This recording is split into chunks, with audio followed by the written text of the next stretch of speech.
بسم اللہ الرحمن الرحیم۔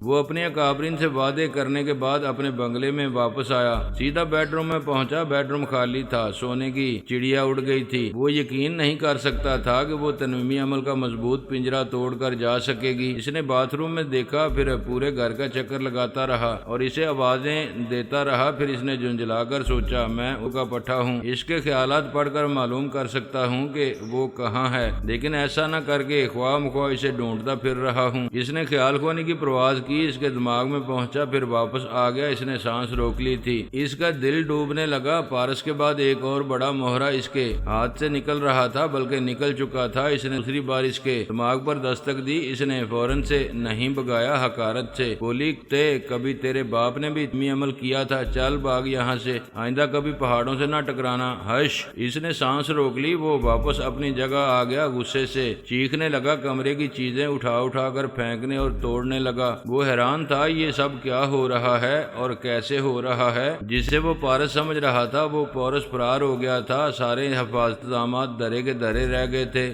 اس نے شی طرح پر تنویمی عمل کیا تھا۔ ایسا کوئی نہیں ہے جو تنویمی عمل کی زنجیریں کو توڑ کر اس کے اثر سے باہر نکل سکے، مگر شی طرح نے ایسا کیا تھا۔ وہ مین کلر کے تنویمی عمل کے اثر میں آئے بغیر اسے دھوکہ دینے میں کامیاب ہو گئی تھی۔ مین کلر حیران تھا کہ اس نے ناممکن کو ممکن کیسے بنا دیا تھا، جبکہ خیال خوانی کرنے کے قابل نہ تھی۔ شی طرح اپنی بد مزاجی اور بد عمالیوں کی وجہ سے دیوی کہلانے کی مستحق نہیں رہی تھی۔ وہ اتنی گمراہ ہو چکی تھی کہ اسے سنبھلنے کا راستہ نہیں مل رہا تھا۔ جب کوئی راستہ نہ ملے اور عقل کام نہ کرے اور عورت ایک ہاتھ سے دوسرے ہاتھ پہنچتی رہے تو وہ لوٹ کا مال بن جاتی ہے۔ اس نے پارس سے دشمنی کی حد کر دی تھی، لیکن پارس ظرف والا تھا۔ وہ نہیں چاہتا تھا کہ وہ ذلت کی اتنی پستیوں میں گر جائے کہ بازاری عورت سے بھی بدتر ہو جائے۔ پارس نے ایک بار پھر اسے تحفظ دیا تھا۔ جب مین کلر اس پر تنویمی عمل کر رہا تھا تو وہ اس کے اندر تھا اور مین کلر کی کوششوں کو ناکام بنانے میں مصروف تھا۔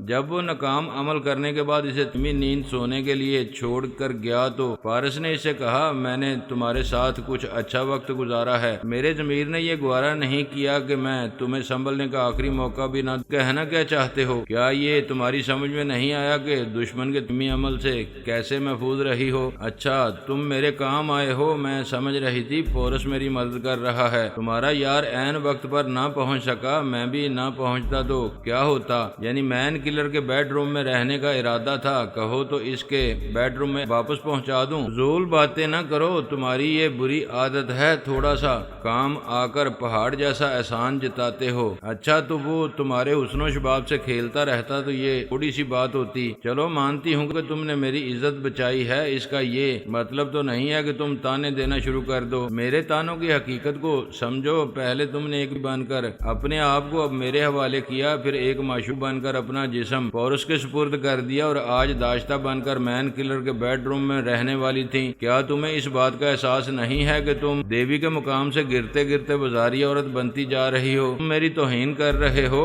میں ایسی نادان نہیں ہوں کہ اپنے آپ کو سستا کر دوں۔ میں دیوی ہوں، دیوی ہی رہوں گی۔ اب کسی کی مجال نہیں ہوگی کہ کوئی میرے جسم کو ہاتھ بھی لگا سکے۔ تم اپنے غرور سے باز نہیں آؤ گی۔ اس بار تو میں نے تمہیں بچایا ہے، آئندہ تمہارا غرور کا سر نیچا ہوتے دیکھوں گا، کبھی تمہارے کام نہیں آؤں گا۔ پارس اسے اس کے حال پر چھوڑ کر سونیا کے پاس آیا۔ ہیلو ماما، کیسی ہیں آپ؟ سونیا نے حیرانی سے پوچھا، تم ان کی قید سے آزاد ہو گئے؟ وہ سونیا سے زیادہ حیران ہو کر بولا، کیا میں کسی کا قیدی تھا؟ اچھا سمجھا، آپ کی ہونے والی بہویں آتی رہتی ہیں، آپ کے بیٹے قیدی بناتی رہتی ہیں، پھر خود ہی بھاگ جاتی ہیں۔ چھچورے عاشق، اپنی حرکتوں سے باز آ جاؤ ورنہ وہاں آؤں گی، پھر اس طرح سر پر سوار رہوں گی کہ کسی لڑکی کو تمہارے پاس پھٹکنے نہیں دوں گی۔ پھر آپ کہاں قید ہونے کی بات کر رہی تھی؟ تم نے چند گھنٹے پہلے آ کر کہا تھا کہ امریکی ٹیلی پیتھی جاننے والے مین کلر نے بڑی چالاکی سے تمہیں قید کر لیا ہے۔ تم سے کہہ رہے تھے کہ میں کسی طرح تمہیں اس قید سے نکالوں۔ واہ ماما، کبھی میں نے اور علی نے کسی مصیبت میں آپ لوگوں سے مدد مانگی ہے جب کوئی بہت پریشان کن مرحلہ ہو تو ہم آپ سے اور پاپا سے مشورہ کرتے ہیں، یہ کبھی نہیں کہتے کہ ہم پنجرے میں ہیں، ہمیں دروازہ کھول کر نکالو۔ میں نے چند گھنٹے پہلے تمہیں یہی جواب دیا تھا اور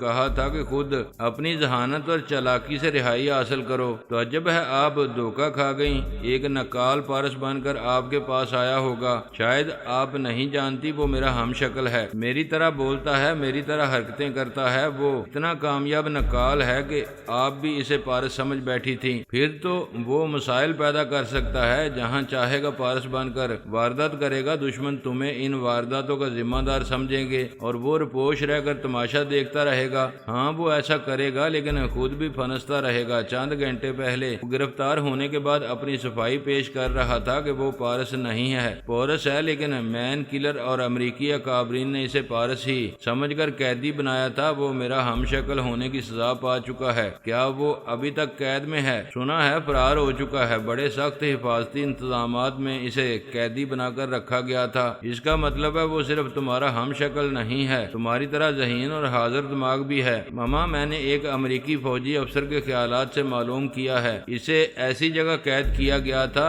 جہاں ہر جگہ الیکٹرانکس ڈیٹیکٹیو آلات لگے ہوئے تھے۔ وہاں سے کسی شاطر مجرم کا فرار ہونا بھی ناممکن تھا۔ کیا تم یہ کہنا چاہتے ہو کہ وہ نادیدہ بن کر فرار ہوا ہوگا؟ جی ہاں، اس نے اسی طرح ناممکن کو ممکن بنایا ہے۔ آپ ذرا سوچیں کہ اسی نے نادیدہ بنانے والی گولیوں اور فلائنگ کیپسول کو تباہ کرنے کی مہم شروع کی تھی، اور جیسا کہ سب کو یقین ہے کہ وہ تمام گولیاں اور کیپسول تباہ ہو چکے ہیں، کسی کے پاس کچھ نہیں رہا، لیکن اس مکار پورس نے اپنے پاس کچھ بچا کر رکھا ہے۔ بالکل یہی بات ہے، وہ نادیدہ بن کر ہی وہاں سے فرار ہوا ہوگا۔ اگر ایسا ہے تو اس نے تمام ٹیلی پیتھی جاننے والوں اور تمام بڑے ممالک کو دھوکہ دیا ہے، بگلا بگت بن کر سبھی کو گولیوں اور کیپسولوں سے محروم کر چکا ہے۔ ہم تو رضاکارانہ طور پر محروم ہوئے ہیں، دوسرے محروم ہونے پر مجبور تھے، کیونکہ اسے گولیاں اور کیپسول ضائع کرنے والی دوائیں سپرے کرنے سے کوئی روک نہیں سکتا تھا۔ جی ہاں، وہ ان چیزوں کو تباہ کرنے کے لیے دنیا کے ہر حصے میں گیا، لیکن بابا صاحب کے ادارے کے قریب بھی نہ جا سکا اور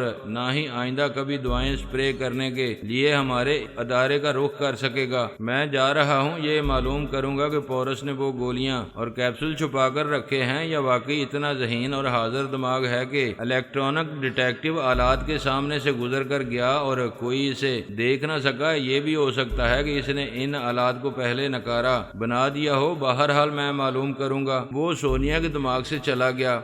امریکہ کی ایک مخصوص جیل میں چند ایرانی اور عراقی قیدی تھے۔ جو ایرانی تھے وہ امریکہ کی ایران دشمنی کے نتیجے میں بے قصور سزائیں پا رہے تھے۔ اسی طرح امریکہ اور عراق کی جنگ کے دوران میں جو عراقی قیدی بنائے گئے تھے وہ بھی اسی جیل میں زندگی گزار رہے تھے۔ انہیں گمنام قیدی بنا کر رکھا گیا تھا۔ ان کا ذکر کبھی اخبارات، ریڈیو اور ٹیلی ویژن کے ذریعے نہیں ہوتا تھا۔ اس حقیقت سے انکار کیا جاتا تھا کہ انہوں نے کسی ایرانی یا عراقی کو قیدی بنایا ہے۔ انہیں خفیہ طور سے قیدی بنا کر ان کی برین واشنگ کی جا رہی تھی تاکہ انہیں اپنے مفادات کے لیے استعمال کر سکیں۔ انہیں اچھی طرح کھلایا پلایا جا رہا تھا، ان کی تمام ضرورتیں پوری کی جا رہی تھیں۔ انہیں ایرانی انقلاب اور تعمیر نو کے خلاف بھڑکایا جاتا تھا۔ ایسے وقت امریکی ٹیلی پیتھی جاننے والے ان قیدیوں کے خیالات پڑھ کر معلوم کرتے تھے کہ وہ امریکہ کے وفادار بنتے جا رہے ہیں یا نہیں۔ جو ایران کے خلاف امریکہ کے وفادار بن جاتے تھے انہیں VIP ٹریٹمنٹ دیا جاتا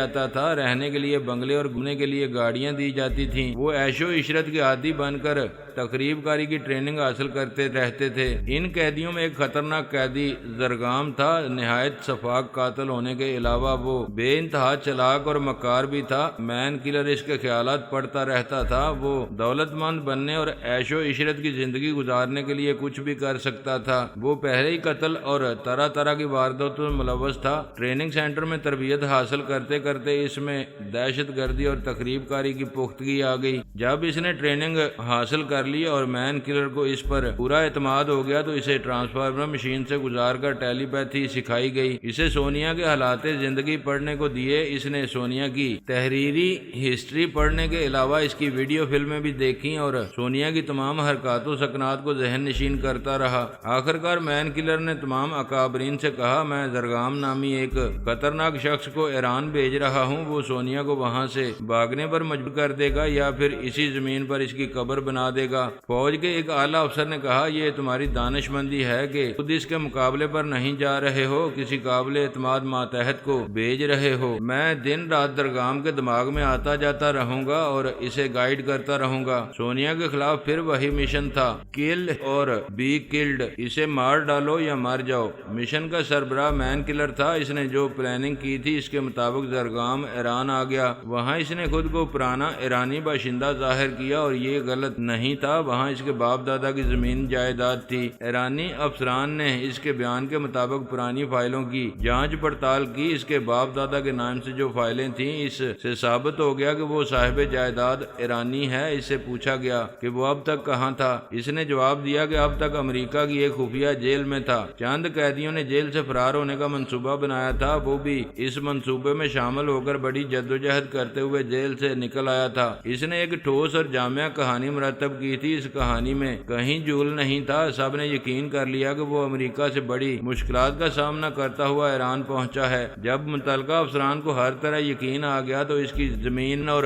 جائیداد اس کے حوالے کر دی گئی اور اسے ایک معزز شہری کی طرح حیثیت سے وہاں رہنے کی اجازت دے دی گئی۔ غیرت مند ایرانی قوم انقلاب کے بعد سے اب تک اپنے وطن کو مستحکم بنانے کی جدوجہد میں مصروف ہے، لیکن اسے ایسے ایرانی بھی ہیں جو شہنشاہ ایران کے زمانے سے عیش و طرب کے عادی ہیں۔ ایسے ایرانیوں کو امریکہ کی سرپرستی حاصل ہے، وہ آج بھی ایران میں امریکی اعلی کار بن کر رہتے ہیں اور اپنے ہی ملک میں تقریبی کارروائیاں کرتے رہتے ہیں، اور وہ اسی طرح امریکہ اور دوسرے ممالک سے ایران آتے ہیں جس طرح زرگام آیا تھا۔ ایسے لوگوں کو بھی موجودہ فارسی زبان سکھائی جاتی ہے جو دیکھنے میں ایرانی لگتے ہیں، انہیں ایسی ٹریننگ دی جاتی ہے کہ وہ ایرانی بن کر وہاں تقریبی کارروائیوں کے لیے چلے آتے ہیں۔ زرگام نے ایک طویل عرصہ جیل میں گزارا تھا اور آزادی کے لیے ترستا رہا تھا۔ جب اسے بڑی جدوجہد کے بعد آزادی ملی تو وہ کچھ بے لگام ہو گیا، شراب اور شباب کے ساتھ کچھ زیادہ ہی وقت گزارنے لگا۔ مین کلر نے سختی سے کہا یہ کیا کر رہے ہو، کام کی طرف توجہ دو۔ وہ بولا میں کام کے وقت کام اور آرام کے وقت آرام کرتا ہوں، تم دیکھ رہے ہو کہ میں سونیا پر جال پھینکنے کی کیسی کیسی پلاننگ کر رہا ہوں، تم مجھ سے کام لو مگر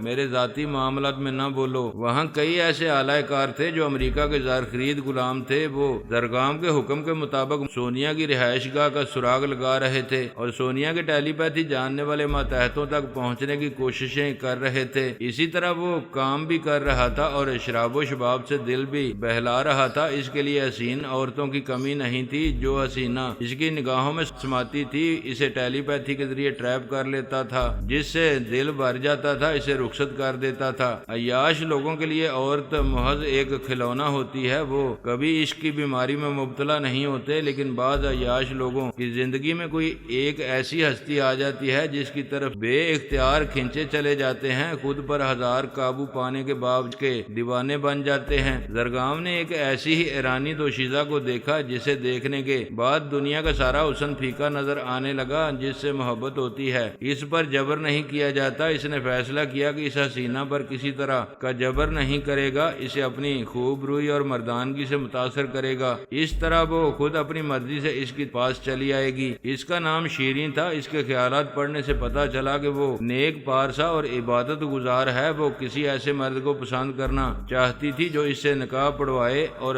ساری زندگی ساتھ رہے۔ وہ عشق و محبت کی قائل نہیں تھی، زرگام کی خواہش کے مطابق اس کی خوبروئی اور مردانگی سے متاثر نہیں ہو رہی تھی۔ اس کی بے رخی اور بے نیازی زرگام کو اور تڑپانے لگی، تب وہ مجبور ہو کر ٹیلی پیتھی کے ذریعے اسے اپنی طرف مائل کرنے لگا۔ ایسے وقت پتا چلا کہ شیریں کا دماغ کچھ عجیب و غریب ہے، اس کے ذہن میں جو بات اس کے مزاج کے خلاف نقش کی جاتی تھی وہ بات اسے قبول نہیں ہوتی تھی، وہ چند منٹ بعد ایسی بات بھول جاتی تھی۔ اس نے پہلی بار اس کی سوچ میں کہا تھا مجھے زرگام اچھا لگتا ہے، میں اس سے محبت کرنے لگی ہوں، آج شام اس کے بنگلے میں جاؤں گی۔ وہ شام کو اس کا انتظار کرتا رہا لیکن وہ نہیں آئی۔ اس نے اس کے دماغ میں پہنچ کر اس کی سوچ میں پوچھا کیا میں بھول گئی ہوں کہ شام کو زرگام سے ملاقات کرنا ہے؟ شیریں کی اپنی سوچ نے کہا زرگام ایک اچھا شخص نظر آتا ہے لیکن میں نے کبھی یہ نہیں سوچا کہ اس سے کہیں ملنے جاؤں گی۔ زرگام اس کی یہ سوچ پڑھ کر حیران ہوا، اس نے شیریں کے ذہن میں اپنی محبت نقش کی تھی، وہ اس محبت کو بھی بھول چکی تھی۔ اب یہی ایک راستہ رہ گیا تھا کہ اس پر تنویمی عمل کرے، پھر اسے اپنی معمولہ اور